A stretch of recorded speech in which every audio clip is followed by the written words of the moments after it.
Well,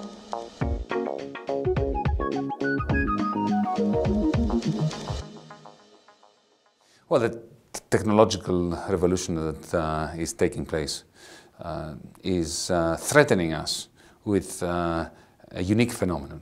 So far, every time we had technological innovations, they destroyed many jobs, but they created more jobs than they destroyed. This is the Schumpeterian process, which overall had net winners, even though there were many losers.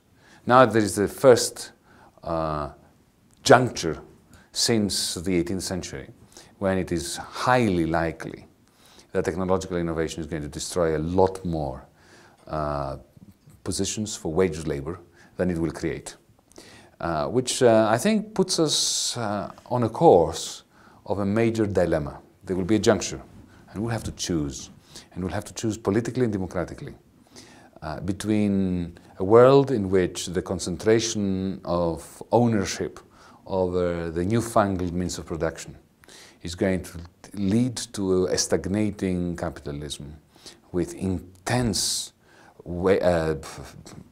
inequality and huge quantity of income for a decreasing, shrinking percentage of the population that leaves behind barriers, fences, electrified fences in privately policed communities, and the rest in a cesspool of volatility, uncertainty, and social misery. Let me put it in science fiction terms.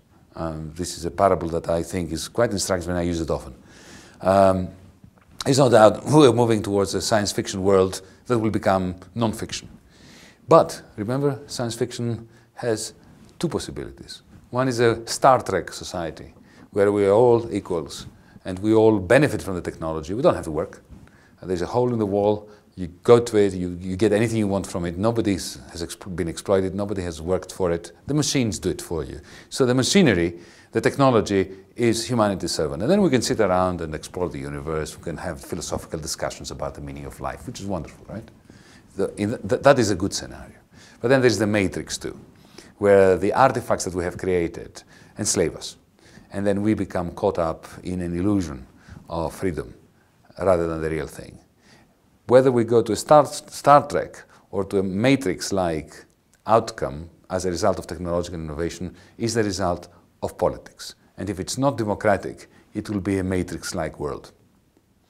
Or we're going to move in another direction, where we are going to go post-capitalist and indeed post-social democracy. Social democracy was based on the idea that the working class insures itself through taxation and through national insurance contributions. Remember the reforms in Britain after 1945 and the Attlee government. But if paid work shrinks, democracy must, in order to survive, generate a new model where the ownership of means of production, to use an old Marxist term, is redistributed, or at least the claims to the income from the means of production is redistributed in such a way as to effectively guarantee freedom. Freedom does not manifest itself in simply saying yes to an offer, because the mafia is very good at making you an offer you can't resist. Freedom manifests itself in being able to say no and still survive and still prosper. And then if you say yes under those circumstances, then it is a genuinely free choice. But this requires a basic income, which is essential for the outside options that bolster freedom. So the question is, do we consider our community to be an extended family of humanity or not? Whether this is going to happen through the state, or whether this will happen through a new social market, where, for instance, we all have capital that we inherit, not just by birth, but from a particular parent that has ownership of means of production, but simply be endowed with capital from society. And that capital is utilized in such a way that we are all guaranteed that which Paris Hilton is guaranteed. That is a trust fund that allows her, whatever silly things she does in her life, to have a good life. I'm not saying that we should all be Paris Hilton, but I believe that every child that gets born should have a minimum trust fund that allows that child to live in freedom, in dignity, and then to do what they can with their talents if they want more. You cannot ask a poor country in a Great Depression like Greece, to provide guaranteed minimum income when it can't even provide drugs for cancer patients. So a rich country like Switzerland has the great opportunity to try out this wonderful experiment.